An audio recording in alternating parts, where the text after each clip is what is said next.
We were waiting for this shipment to come in, and this is for winter time. So we're stocking up now for the winter time. We like to do this. This is a large purchase for us. We got 100 pounds of chicken feed.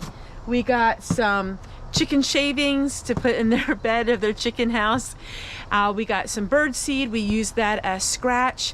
So to us, this is a large purchase. I think it was like $90. But we do this in anticipation for the winter time. I always like to have our things in store, and I talk about prepping all the time. But what I don't mention to all of you is prepping when it comes to having animals or livestock. So we're gonna go ahead and we're gonna open this up. It's really heavy. They're 50 pounds each. I'm gonna let hubby put them in the garage, but I shared with you how we have trash cans with lids on them, and that keeps everything from the rodents getting to it, because when you're spending money for prepping and you're spending money for prepping for your animals, you want to make sure that you have it stored safely. All right, so let's just open this up and I'll show you what we got.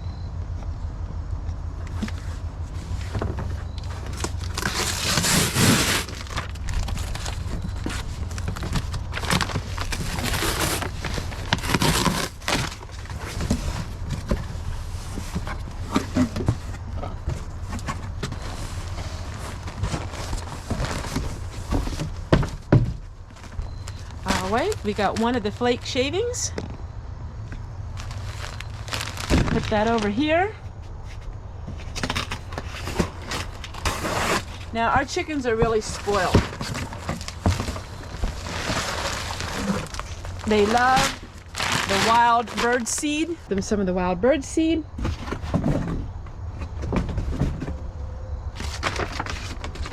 And then they're very partial to this kind of chicken feed. We get the crumbles, right? Yeah. Yeah. That's what. Here, throw it in here. You done? You're not done. You can start putting it away. Yeah. You're recording. Yep.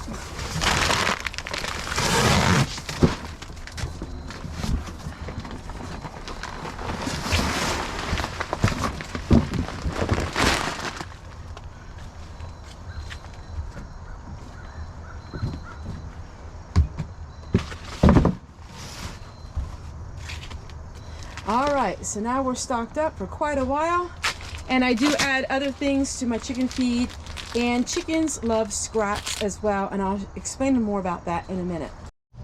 Typically December is our most expensive month because in December we're doing a lot of stocking up for the next year. But thankfully this year I won't have to do any stocking up. I have plenty of supplies that I bought last December.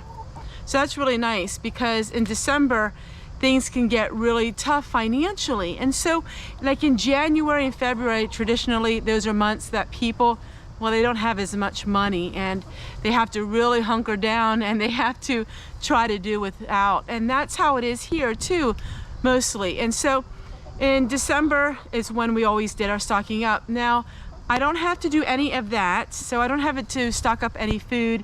I like to stock up on dried potatoes and certain things that really isn't cost efficient for me. Dehydrating can really cause a lot of electrical bills. And so dehydrating does take a lot of electricity. So big items like that oftentimes are really cheaper, just to get 40 pounds of dried potatoes, and that will last us many, many months. And last year I bought 50 pounds of dried potatoes, and I still have at least 25 pounds of that. And with preparing for winter time and preparing for your livestock, you know, in the winter time they don't have the green grass. See behind me right now, they're eating spinach and they have leftover things like that. And so we don't have the fresh food that we normally would have, and they won't have the greenness.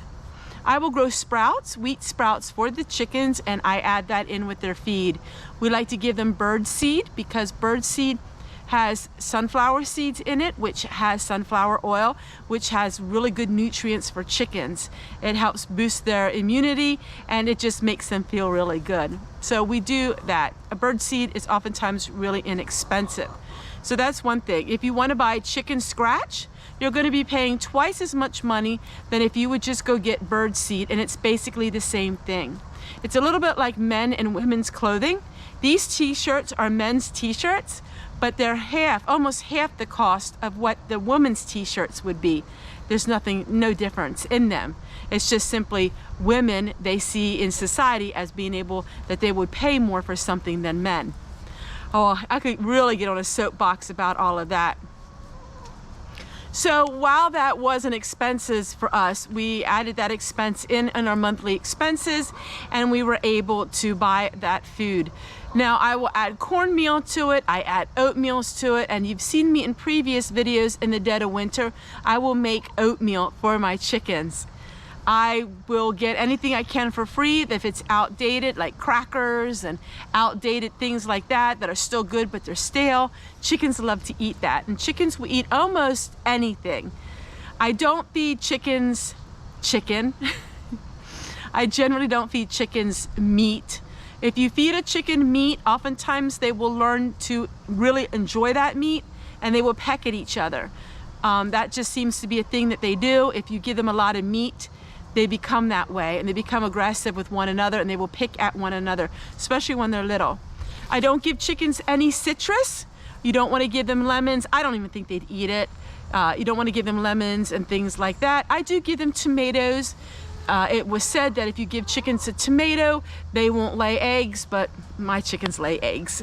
And last year, my chickens laid all year long, which was really remarkable, because when it gets down to 0 temperatures and you don't have the sunlight, your chickens tend to not lay. So what makes a chicken lay an egg? Well, that is their eyes and the daylight and the sun. The daylight and the sun at their eyes makes them have eggs. And that's why when you go to a chicken house that is commercial, they will have lights on for so many hours a day. That's to keep them in production 24/7. I don't believe in that. I believe in the naturalness of your animals, and I believe in the seasons, and I don't artificially keep lights on so they keep laying their eggs. I think that God made them to be able to take a break and to relax for a couple months if they should do so, and then that way they're ready to lay again. So I am cooking outside. I have a little bit of a fire going, so you're gonna be seeing some smoke. I'm getting ready for fall and winter time. You're gonna see a lot of preparations here on the homestead about getting ready for winter. It's not just winterizing your house. Yes, honeys, I see you. But it's getting ready for your livestock. It's getting ready for prepping. If you know, I'm thinking of a winter time. It's going to be a really rough time for a lot of people. I hope I'm wrong, but I've been right before. I've been wrong before too, but when it comes to prepping, it seems like the things that I have said for the last years are really coming to truth. And they would like to have a little time on the camera because they are like me. They love to talk and they love the attention. And they like to eat. You know, they say a dog is a lot like its owner. I say chickens are a lot like their owners as well. Every single chicken I've ever had a different personality, a different perspective on life. Some are very calm and timid, while others are just snappy. Yes, I have some snappy chickens and they're looking right at me. Yeah, they know I'm talking about them. Oh yeah. This one here, I call her the bugger. She's the oldest one. Let me see. Oh no, she's not the oldest one. This one here is the second oldest one. The oldest one is back there and she is dry bathing. So what is dry bathing? They like to fluff their feathers in the dirt if it's dry, and that's how they clean themselves. Yeah, that's kind of interesting, isn't it? So the old chicken, and how old is she? She's over 4 years old, which is considered extremely old in chicken years. And then the other chicken, she is 3 years old. And then of course we have the babies that are about a year, oh, they're not quite a year old. They're like 7 months or something like that. And so There you go, everyone. It's a little bit on the anatomy of a chicken, a little bit on prepping for the winter time, and a little bit of this and a little bit of that.